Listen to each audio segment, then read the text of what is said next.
Ashama akka jirtu hordoftoota fi kabajamtoota kiyyaa jira galata rabbii. Egaa akkuma beektanii Muktaar mataa qabatee baadiyyaa keessa deemee iyyuu jira. Caaltuun illee nagattee, jaartiin koshee lammaffaallee nagattee, wayinii eessa naqaa jedhee baadiyyaa keessa deemee iyyuu jira. Caaltuun baadiyyaa deemtee horii ooffattee galtee inni immoo reefu barbaaduu deemee jira fakkaata. Namatu gorsa malee lammaffaa fuudhuun narratti binti kan bahee caaltuu namatu natti gorsaa jira akka isheen natti araaramne akka isheen natti hin deebine ani garuu mucaa kiyya barbaada jedha. Mucaa kiyya fudhaa akkuma inni je viidiyoo isaa agartanii jirtanii mucaani haadha malee hin toltu keessaafuu ijoolleen durbaa haadhuma bira wayyaa akka yaada kootti Muktaar osoo mucittii biratti dhiisee irra gaariidha. Namoonni baay'ee Muktaarin jibbitanii jirtanii koomentii jedha uzubillee uummata baay'ee jibbuun qabdani. Maaliif yeroo baay'ee wal jibbuutti fiigna wal jibbuu bakka injira mire koomentiitii wal haleelu wal darbu akkanatti fiigna injibbina Muktaariin akkuma caaltuu jaalattanitti jaaladha. Maaliif ilma keessanii sabboonaa keessanii tokkicha keessanii lafee keessan dhiiga keessa waan ta'eef rabbi dhabama si haa godhu rabbi maalis akkasiin jedhamu. Maaliif Muktaar akka nama tokkotti badii qaba eeyyan badii qaba badiin isaa sun maali jaartii fuudhuu miti kan badii ta'e akkuma beektanii akka amantaa islaamaatti afurtu eeyyamama. Inni bushuu danda'a ta'an haga afuriitti haga lama sadiitti yoo fuudhe kun rakkoo qabaateef miti garuu badiin Muktaar maali tokkoffaa mucaa jalaa fuudhuu balleesse Muktaar mucaa ishee jalaa fudhachuu balleesse. Lammaffaa immoo yaada caaltuu dursa caaltuu gaafa garuu nuti warri shamarraneetu abbaan manaa hin fuudha jedhee nu gaafate isheen jennu kanaafuu fuudheema booda araarfachuu wayya malee hin araaraman isheen jedhani shamarri fuudhin irratti hin jettu kanaafuu erguma fuudhee ka'eetu araarfata jechuudha kun waanuma jiru. Haa ta'uuti namni yoo si jajjabeesse immoo ittiin deebi'inii si malee akkamitti kabiraas irratti fuudhaa ati maal itti balleessite yoo namni jedhe ogumatti itti deebi'uun hin ulfaata jechuudha. Maaliif namni si biraas si gorsa waan ta'eef ooke inni itti aanu inni maal jedhe caaltuun biyya arabaa deemtee na fakkaate mucaa kiyyaa fudhachuu hedaa osoo isheen hin deeminii caaltuun na jalaa baddee akkas jedhee jennaan baay'een keessanii koomentii namni caaltuun akkasii akkamitti biyya arabaa deemti jedhu inni jira gaasirratti dubbachuun barbaadu. Haa ta'uuti deemuu hin dandeessi biyya arabaa deemuu hin dandeessi jechuudha. Maaliif biyya arabaa deemuu wanti ishee daangisu tokkollee hin jiru gin caaltuun cimtuu akka taate viidiyoo ishee guyyaa kaleessaa irratti hubadheen obsas ni qabdi caaltuun cimtuu. Lammaffaa immoo dhiirri tokko kan dubartii tokko irratti fuudhu yoo isheen hin taaneefi ta'e lammaffaa immoo yoo qabeenyi isaa isarra darbe sadaffaan immoo yoo jaalala isheef hin qabu ta'e bakka yoo isheen ala abdii yoo rakkoo akkasii jiraate malee dhiirri lafumaa ka'ee akka utaalee dubartii irratti fuudhuun kun faayidaa takka hin qabu. Maaliif Muktaar amma akkuma beeknu miidiyaa kanarratti akkuma beeknu Muktaar nama biyya namaa keessa turedha. Qabeenyi Muktaar kun haganatti lafatti hafee natti hin fakkaatu yoo ta'es matuma isaa danda'ata gin akkasii ilaallutti Muktaar dubartii lama fuudhuu hin geenye yoo dhugaa dubbachuuf ta'e garuu caaltuun obsa guddaa qabdi dhugaa rabbisinitti obsa akkanan jedhamne qabdi. Maaliif tokkoffaa barnoota ishee keessaa toshin barashee barattuudha kan isheen butamte. Lammaffaa immoo erguma inni irratti intala kana fuudheeyyuu obsaan teesse osoo dubartii tokko miidiyuma kanarra baatee abbaan manaa kokkaatti narratti fuudhee maalii ta'ee sana ta'ee jetti caaltuun kanarratti haganatti badaasaa Muktaar hamachuutti hin fiigdu. Garuu Muktaar caaltuurraa maaltu irratti haadha manaa barbaade maaltu isheetti bade maali rakkoon ishee caaltuun dubartii simboo qabeetti dubartiin ariifanne kabajamtu akkanaa dhiisee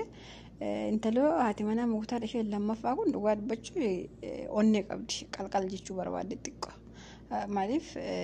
jechuun dubartii onnee qabdu immoo jireenya ishee keessatti hin taatu. Maaliif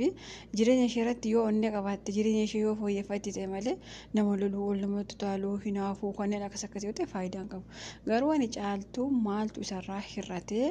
caaltuu maal itti balleessitee jennaan deemee irratti fuudhe kun gaaffii kee yeroo baay'ee isin amma Muktaar dayyuusaa maaliidha isaan dhachuu dandeessu. Garuu anaan wanti hagarratti mataa kiyya na nyaatee na dhiisuu dide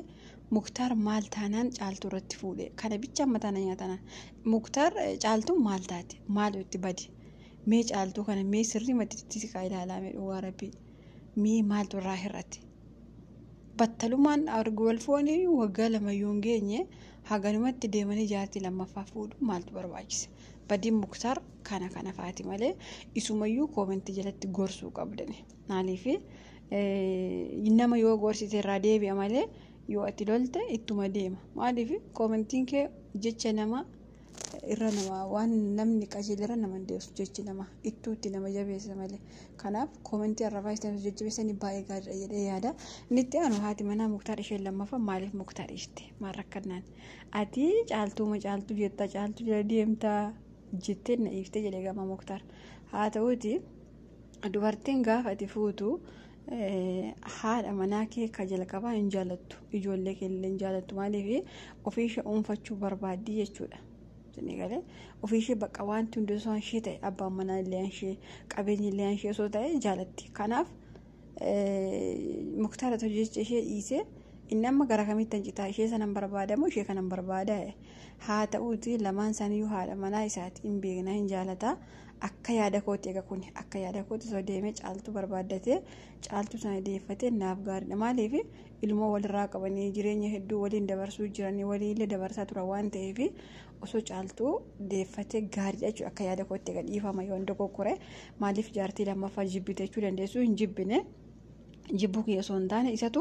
kamitti hincitaa ishee lammaffaa moo caaltuun gashadhaa lamaan isheeyyuu hin jirtu badde jirti waan inni jeef ani immoo achi keessa caaltuu filadhe jechuudha maaliif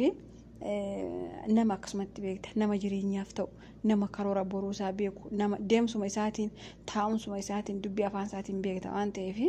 ani caaltuu filadhaa jechuudha maaliif jaartii isaa lammaffaa booda irratti iyyuu araarfachuu danda'a waan ta'eef har'a garuu caaltuudha. Deeffachuu qaba jechuudha dubartii cimtuudha dhugaa dubbachuu dubartii cimtuu caaltuun kun dubartii cimtuu maaliif nama barumsaan illee deemedha lammaffaa immoo nama sammuu guddaa qabudha maashaallah dhugaa rabbiin irraa haa jaalatu maaliif dubartiin gaafa jireenya ishee keessatti tasgabbooftuu taate garuu dubbittiin ariifattu yoo ta'e jireenya ishee irratti garuu qanxabdeettee qabatte yoo ta'e kostarra yoo ta'e dubartii cimtuu amma caaltuun kun jireenya ofirratti nama kostar jiruudha garuu gaafa haasoftu miidiyaa kanarratti hin kofalti hin haasofti bakka garuu jireenya ishee irratti cimtuu akka isheen taate gaafuma isheen argite mana maatii Muktaar deemtee horii ooffatte gaafa suma bicha akka isheen cimtuu taate bareen dhugaa dubbachuuf kanaaf Muktaar illee caakka keessa dhaabattee iyyuu isiiti haadha manaa kee caaltuu deemii mucaa kee faana barbaadii bakka isaan jiran deemii gashadhu kun aamsa kiyya maaliif nillee amma dubbiin harkaa badee ani caakka keessa dhaabadhee maan jedhu dhabee kunna jalaa badee sunna jalaa badee dubbiin si jalaan badiin haati manaa kee baadiyaa jirti agartee jirta viidiyoo ishee biyyuma maatii kee jirti waan ta'eef achuma deemtee bakka isheen deemtu sana hordoftee walitti deebistanii jireenya keessan duraanii haaromsitanii osoo jiraattanii gaariidha. Maaliif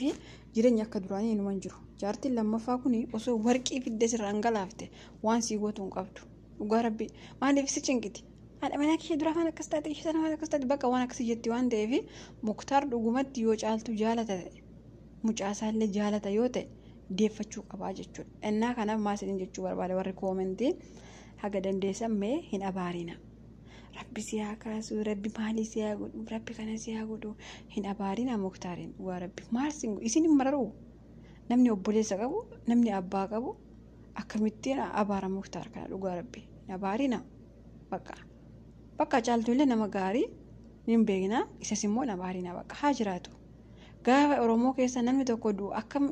inni keessa si naafatu naartani kanaafuu iddoo itti kaachuu jirtanii rabbi dhabama siyaa godhu rabbi maal dhabama siyaa godhu jechuun maal jechuudha addunyaa kanarra akka jechuudha bar